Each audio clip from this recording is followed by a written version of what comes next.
I Connect You Digimag Radio Show. The best mix of R&B, hip-hop, soul. Look, y'all, originally from Memphis, Tennessee, Sheena Harrod, entrepreneur, writer, filmmaker, author, and activist, relocated to the Atlanta area shortly after graduating high school to pursue her passions. I commend you on that. Sheena has worked with entertainment leaders, such as Neo, Chris Brown, Lil Wayne, Lloyd, Cat Williams. You're working with Cat though. Tyler Perry and more. In 2011, Sheena launched Taboo Productions. That's hot. We're going to talk. For giving future producers, filmmakers, and editors a platform to gain valuable experience needed to become successful in the industry. Sheena has taken on a serious cause with her nonprofit organization, Broken Silence, helping to educate the public on child molestation and its reality. Happy New Year, and welcome to the I Connect You Digimag Radio Show, lady. How you doing? I'm doing fine. Thank you for having me. I appreciate you accepting. Matter of fact, I want to commend your manager. He made sure I was on point. He was like, look, I need all the information right now. What time we going to be there? He's the man. He's the man. That's what you got to be, though. You got to be persistent, you know? Definitely. And we sitting here, 2013. How you feel about that? I feel great about it. Oh, my goodness. Big things in 2013? Big things. Very blessed. Oh, my goodness. So we're going to definitely talk about a whole lot that you have going on. We're going to talk about, some serious things, and your nonprofit organization, definitely. So if you want to call or comment or talk with Miss Sheena, the number is 404-474-7316. And we'll return momentarily. I'm trying to work on my outros. I be saying the same thing, and I'm trying to keep it in my mind and do stuff different because he be talking about, I talk about him because he has the same smile all the time. Every picture is the same smile, Sean. Change your smile up. So he got on me today. You get the same outro behind me. Just try to... He said wrap it up. All right, we'll be right back. Did I get that? We'll be right back. I Connect You Digimag Radio Show. She is an entrepreneur for real. And, my show, I decided to create a platform for authors, musicians, entrepreneurs, small business owners to be able to promote themselves and also, give an in-depth kind of know me, feel me, kind of relate to the public. A lot of radio shows or interviews that I hear they're real short. It's like, okay, so what have you done? Who are you? Okay, bye-bye, thank you. But, I really like those type of interviews where a person can actually, or your public can connect with you. And also, I love giving marketing, branding, and networking tips. This won't be one of those shows. However, I do that on a regular basis. And let me say this, too. I'm almost finished writing my book, y'all. So it's going to be coming soon, 2013. Doing big things. But at any rate, Miss Sheena, you good? You comfortable? I'm good. I wanna talk about your beginnings. Did you grow up in a supportive or and also creative environment? Yes, my family is very supportive. Have a big music background. Oh, that's good. Yes, they wasn't so supportive about me moving to Atlanta, but being who I was with my own mind, I did it anyway. You wanted you to stay in Memphis? Yeah, somewhere in Tennessee they wanted me to stay and go to school, but I knew I wanted to move to Atlanta when I was in high school. So, Atlanta has a lot of opportunity for those that are aspiring to do things in entertainment. And, just chasing after that dream, those passions. Atlanta has definitely been, I'm from Ohio myself. So, but I've been down here a long time. We'll see how long, but been a long time. Growing up, were your parents instrumental in pushing you to see you grow in the arts, or were they more reserved and they wanted you to be in a more safe profession? Well, my parents wasn't in music, but a lot of my uncles, cousins were. My parents pretty much wanted me to go to school, have a career. I don't think they was dream of entertainment, no. I'm pretty sure about that. Everybody's like, go be a doctor, right. Lawyer, but I knew that's not what I wanted to do. Mm-hmm. Most parents, and we can't fault them. They want to make sure you can provide for yourself and make sure you have a regular income. But and I've talked about this before on my show, is that, you know, when you're passionate about something and you're unable to do it, going to a regular job, that's torture. It really is. You're looking at the clock like, Lord, it's only been 5 minutes. I got the whole day left to go, you know, but you do it if you have to. But when it's something that you really want to do, definitely, you know, you want to definitely go for that. You know, so I commend you on taking that step, and you have a lot of facets. You do. And, you know, that make Sheena hair up. And I want to discuss the writer first. Okay. So the writer. I'm telling y'all, she got a lot going on, so I'm going to take my time because we got time. We got time. So what is your first memory of inspiration causing you to pick up and write with a pen? Well, when I was in high school, I started writing poetry. I wrote my first poem when my father passed away, and I didn't know how to express myself. And I picked up a pen for the first time and wrote my first poem for him, which was in his obituary. And from that on, I just kept writing, you know, what I was feeling, how I was feeling at that moment, the things I went through. So I found my love in writing and poetry. So that was my first time. Did you ever publicly perform poetry? I did at school. I did a lot of talent events at school. So I performed in front of my peers, my classmates and stuff. How did they receive you? They loved it. You know, they just like, wow, because I was kind of quiet. But, you know, I was popular but quiet, you know. So when they saw me get on the stage and actually perform something I wrote, they were shocked. Right. So you would say basically your father was really influential. Yeah. That was the first time, you know, I picked up a pen and started writing. You know, trying to get my emotions out there. So. Well, that's good that you were able to do it in a positive manner. You know, I watch the news a lot, and you know, we all deal with things differently. Definitely. And there are those that, you know, take something like that and they just go the exact opposite way. You know, being creative is not on their mind at all. They start being real destructive. So, you know, I commend that, definitely. Thank you. Definitely. So, you know what, in my experience, I've come across, and, you know, I got to have my notes. I got a whole bunch. I've come across, you know, a lot of those that have a natural talent, you know, that raw talent.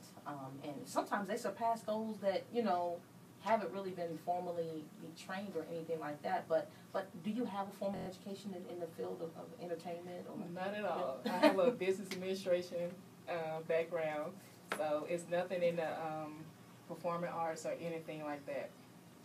Wow.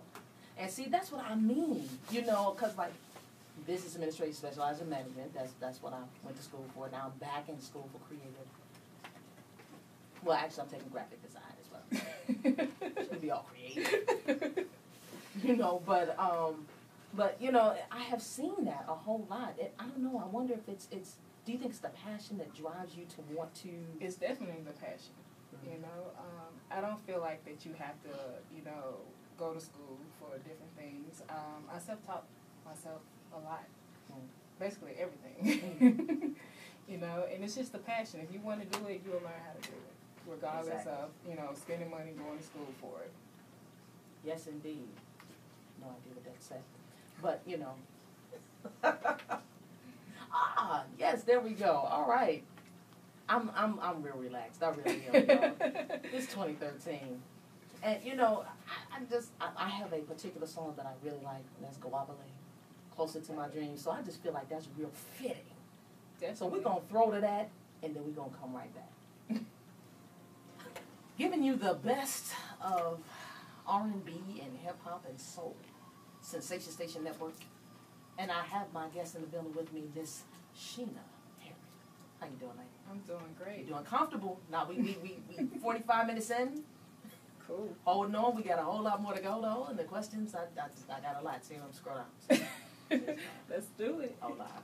Now, before the break, I was asking you in regards to formal education and things of that nature. And, you know, your passion is what's been driving you to be successful. How do you think that education has helped or hindered you? Do you think it's hindered you in some capacity? It helped. It helped me to realize that, you know, I didn't want to do that. Right. I want to do what I always dreamed of doing, is being on stage and performing and being in entertainment. Yes, indeed.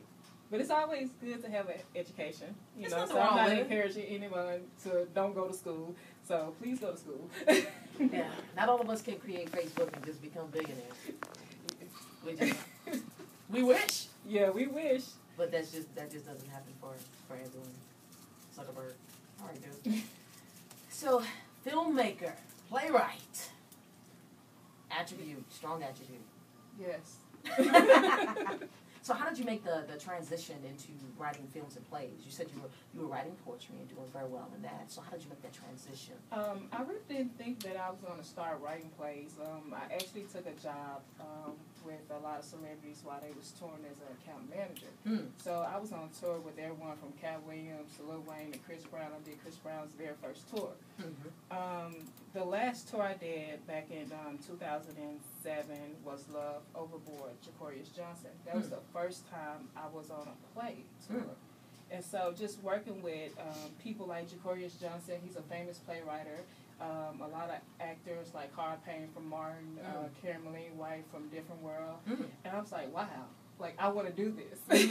You know, I always had the passion to act. But I was doing some acting in between, but I was like, you know, I want to write plays, I want to, you know, write films, I want to direct. So being on that tour for like 8 months straight, I was just, you know, hyped about it. I found my next passion. So How did you even connect? I just want to back up for a second. How did you connect to have the opportunity to go on those tours? networking. And that's why I brought that up. Yeah, I talk to everyone. You know, my ex used to get mad at me. It was like, you talk to everybody. What is your problem? Because we could be sitting at the bar and I'm just like goofing and laughing with a stranger. You know, so just talking to people, networking. And I talked to this guy that did that. He was like, you want to try it out? I'm young. I'm like 20. I'm like, yeah, cool. Right.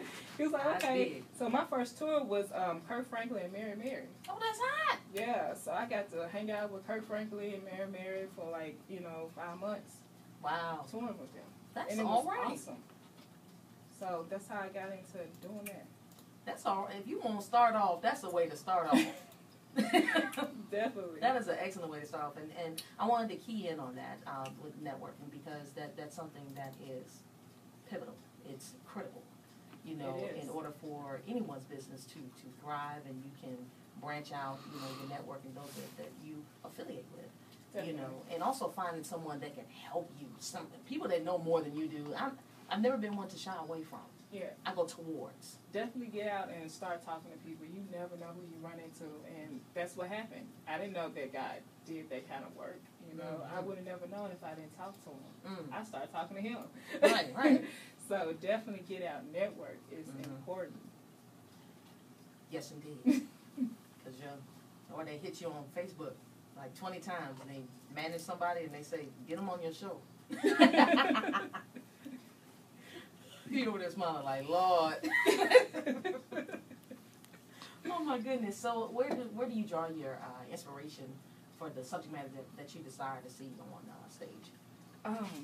My friends, my peers, the people around me. People keep me writing. The people I encounter with, they keep me writing. They keep me laughing, focused. Right. They always got a story. I have a story on my own, so, I take that for my films, take pieces of everyone's story and write about it. How do you feel about that? Like, girl, you better not write about me. Did they I say that? I have some people, they told me, they were like, don't write about me. And this is funny, my next film is actually about one of my friends. She doesn't know this now. But if she's listening, she knows this now. Right, exactly. When she see the story, she's going to be like, hold up. That sounds like my life. The names have been changed to protect the innocent. Yeah, so definitely my friends keep me writing. So. That is good. That's good. I got some crazy friends. Yeah, pull that inspiration from somewhere, and it's always good. I like comedic type stuff. I also like serious. Yes. Type things also. So I saw that you have a stage play. Yes. Coming soon. Yes. Actually, I didn't write the stage play, but I am directing it. 5 Reasons Why a Man Won't Marry You, and it hit stage on Valentine's Day. Wow. Valentine, the day of love. The day of love. We talking about, look, you got flowers, but 5 reasons why yes. you may not get that ring. Yes, you may not get that ring, and you definitely want to come to the show. Check it out. The tickets are on WTstudios.com. So that's all right. And definitely hit me up on Facebook, so I can definitely get those tickets for you. So why did you decide to direct this type of stage play? Because, the title of itself, in and of itself, is an attention getter. I mean, when I first read it, I was like, wow, this is a great project, a lot of people want to see it just because of the title. Right. Right. It's different couples going through different situations. Mm-hmm. So definitely you will love this play. Enjoy it on Valentine's Day. Come bring your honey or come by yourself, Would you say that it's like a comedy or suspense? It's all of the above. Okay. It's drama, it's comedy, it's music. We got live performances. Definitely you're going to enjoy it. It's kid friendly. We have kids in the play. I was going to ask that. Yeah, we have kids in the play as well. So, it's at Port of Sanford Performance Arts in Decatur, Georgia. February the 14th. Get your ticket. That's a great place. Port Sanford is really nice. I've been over there a few times. Attended a few functions over there. That's pretty big. Yes. Yes, indeed. So we're gonna bring in Miss Alicia Keys, New Day. We'll be right back. Sheena Herrick, author, entrepreneur, many facets, director, filmmaker, activist. Good gracious. I'm not mad at you. I'm proud of you, and I'm glad that you took the time out to, come on the show. Thank you for having me. Sometimes it's supposed to be like, your show is hot 6 to what? I don't know. Now, Sheena, you've written a book, yes. written and self-published, yes. a book called A Boy's Silent Cry. Yes. And that deals with a very serious sickness that has plagued our country for years. Why did you decide to focus attention on this particular subject? Because I noticed it's happening too much. I want to teach about this subject to parents, most of all, because this is why these predators are doing this to our kids, because we're not talking about it. Right. We're not, teaching our kids. We're not, teaching each other this subject and how to deal with it if something like this happens. So definitely I want to bring awareness to sexual child abuse. It's very important. Can you tell us a little bit about the book? I know you have it online and it's available for people to pick up and purchase, but can you tell us a little bit about the book? Well, the book is a fiction book. It's about a football player that's getting ready to get married, and he have not told his fiancée about his childhood of him being sexually abused by his uncle. The book came from me doing a documentary called, What We Hate to Remember. And I focus on males, just simply males around Atlanta, Georgia. And they told their stories about them being molested as kids. And I also asked women, would they date a man who's being molested? And some said no. The majority said no, because they were scared there was going to be molesters as well. So that's where the book come into play, where he's scared to tell his fiancée about his childhood. I find that real interesting.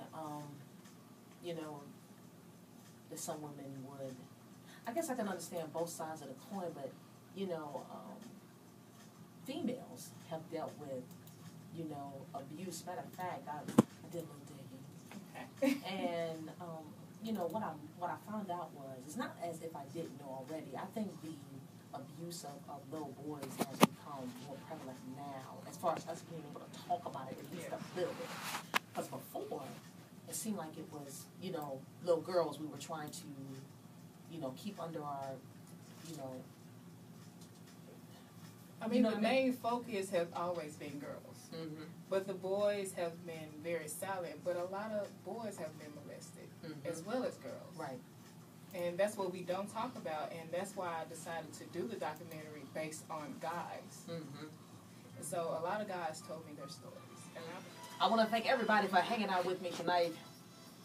My brother's in Texas. My dad is over there visiting. Hey, Pops! He called in before he was in L.A. When my dad calls, I never know what he's going to say. And mercy.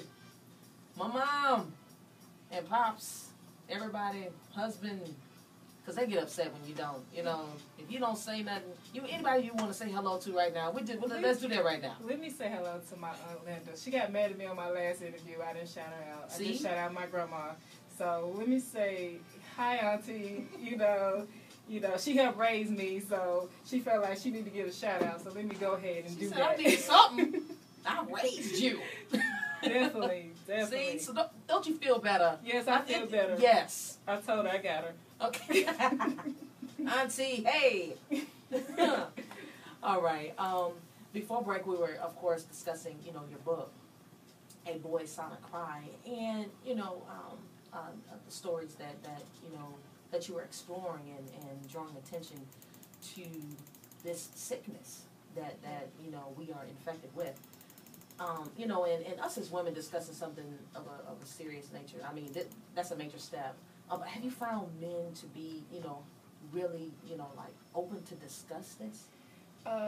Since I did my documentary, yes. I've got tons of emails, Facebook messages of strangers that see my documentary and confess that they are, survivors of child molestation. Wow. So, people are opening up their hearts to me, their stories to me, and definitely I appreciate it. I appreciate them telling me their stories. I don't even know them, but they're reaching out, and I'm listening. Wow. I'm definitely listening. I remember when Tyler Perry was on the Oprah Winfrey show. Yeah. And he was discussing the physical and mental abuse that he suffered at the hands of his father. And then he went on to discuss and share the sexual abuse that he had encountered before he was even 10 years old by 3 men and 1 woman. And, for one, I commended him on being able to express it. Definitely. That's a big step. That is huge because, for him to have been carrying it all that time, and I believe on the show he mentioned that all the way up until he was 28, I mean, he did a lot of acting out. He was stealing and fighting and just all kinds of stuff, Those are the signs. Those are definite signs of sexual abuse. When your kids start acting out and, they don't want to be touched and they're doing all kind of crazy things, those are the signs. We also teach, the signs and how to deal with it as well. There was a couple things I wanted to talk about. I had to highlight and make sure I didn't forget them myself. But they were saying, according to a 2003 National Institute of Justice report, 3 out of 4 adolescents who have been sexually assaulted were victimized by someone they knew. Definitely. And that's, what my nonprofit organization talks about. It's always... It starts like I've learned as far as research and the documentary that I've done that it was started in the family or someone that, they knew, neighbors, friends, family members. That's where it starts at, When I was shooting my documentary, everyone was telling me the same story. It was their uncles, cousins, friends, neighbors. So it definitely, it starts in the family most of the time. Wow, that is absolutely astounding. Man, something else over here. It says a child who is the victim of a prolonged sexual abuse, usually develops low self-esteem, a feeling of worthlessness, and an abnormal or distorted view of sex. The child may become withdrawn and mistrustful of adults, and also could become suicidal. Child abuse or child sexual abuse is not solely restricted to physical contact. Such abuse could include non-contact abuse, such as exposure and pornography, things of that nature also, and just letting the children know. I think communication with our kids is so important. It's very important. It's very important, and I can't say this enough, for parents to talk to their kids, have a open door communication, definitely reach out to them, see what's going on in their lives, what are they doing, you know, do they need to talk. Definitely don't block them out from anything. You know how some parents don't like to talk about certain things with their kids. Definitely open the door for them to talk to you about anything. You know, it's what you definitely want to do. Can you tell, you mentioned the documentary. What's the name of the documentary? Well, we hate to remember. And you did this just in Atlanta? Yes, I did it in Atlanta. It's been almost 2 years now. Okay. Yeah, just in Atlanta, you know, pretty much I was walking around. I knew what I wanted to do, but, you know, in the back of my mind, I'm like, no one's going to tell me this stuff on camera. You know, they're not going to, you know, tell me anything like this, especially guys. And, you know, I had a talk with my grandfather. He's now passed away, and he was a pastor, and he was like, they will tell you, just ask them. And I went to these strangers. Like, I approached them. And they was cool with telling me these stories. They was like, thank you so much for doing this documentary. Thank you for getting this out there. They was thanking me for doing this documentary. So I appreciate everybody that participated. You know, I had a lot of parents that participated in this documentary. Women that told their stories. You know, would they date guys who've been molested? I thank everybody that took the time out to participate in this documentary, because it wasn't easy. It wasn't easy. I didn't think it was going to happen. I did have an opportunity to watch I think you had like a snippet, like I had that trailer. Yes, definitely. What I saw just in that, I was like, wow. I had to play it again just to make sure that I heard it right. Yeah, they was telling some crazy stories. One guy told me how, you know, when his uncle molested him, it ruined his family. You know, his dad went to the school. His uncle was a teenager during that time. His dad went to the school and just cut up and went to jail. And his parents got divorced over that. As his father was in jail, his parents got divorced because his father went to jail for going to the school and acting that way. And his parents got divorced, and it ruined his family. Wow. Yeah. So I would think something like that would kind of bring you a little closer to make sure that, you know. It happens on both ends. You know, a lot of situations, they told me that their parents didn't believe them when they actually told them it happened to them. You know, so definitely listen to your kids. Definitely, you want to take in everything they're saying. Wow. So, how do you use your nonprofit organization? Nonprofit organization is called Broken Silence, yes, right? Broken Silence. And pretty much, we're breaking the silence to this. So that's where I got the name from. I feel like I'm breaking the silence, and everyone is coming together and talking about the situation. It definitely it's been very successful. You know, a lot of celebrities have been getting involved and taking initiative to helping out with the organization. So definitely. I commend you on starting something like that, because it's needed, apparently. It is. It's needed. And that's a good segue to the next song, which is Help Is On The Way by the White House.